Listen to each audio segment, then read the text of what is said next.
product. So, na-organize ko na siya. So, nandito sa taas yung ating Coke, yung can.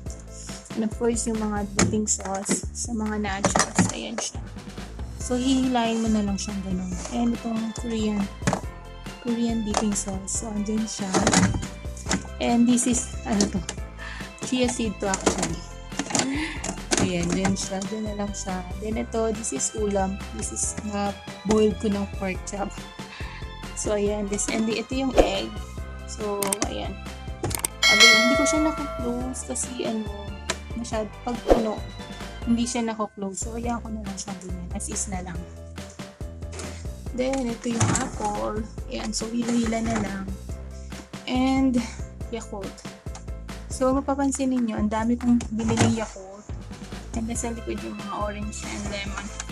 Kasi darating yung mga pamangkin ko this next weekend. So, ayan. Nag-ready lang ako.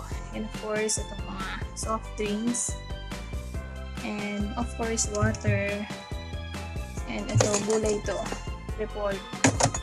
And this one is ayan, mga tuyo-tuyo.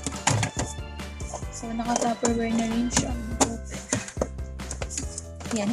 Mapapansin niya, hindi ako masyadong bibili ng gulay. Kasi, malapit lang yung bilihan ng gulay dito. So, para lang ma-make sure ko na fresh yung gulay.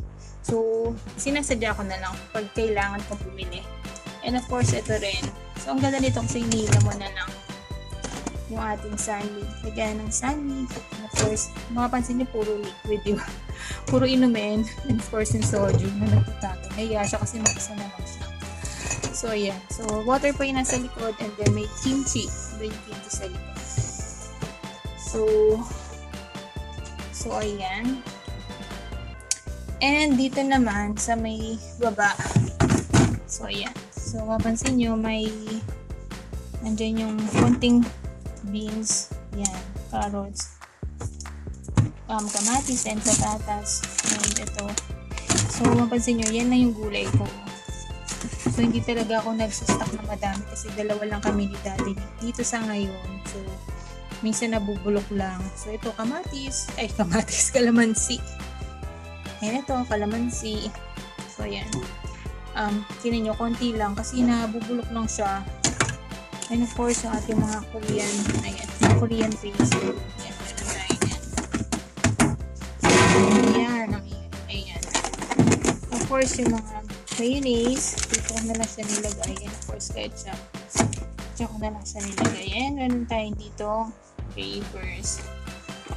So, ayan. Dito ko na lang siya nilagay. So, ayan, para ma-maximize ko siya. And, dito sa blender, ito yung mga pineapple juice and fresh milk and of course may water below. And dito sa second layer, ito, yung ito. And, ayan, Japanese mayo, and sriracha, and of course, Korean na din. Ito, Korean din. Ayun, nasa likod. Ayan, Korean din to. Then, itong isang nasa Tupperware to, sama-sama na to, yung may natirang malita dairy cream, yung mga free sauce na nuggets. So, magkakasama na rin yan. And may garlic powder din sa loob. May cheese powder. So, yun. Ito yung pandura. Ito yung model niya. So, TDP11MNI. And, ayan. So, yung mga DVDs. Hindi ako masyadong magaling sa ganito. Ayan. Actually, itong ref na to is maganda siya pang business. Kasi malaki yung freezer niya.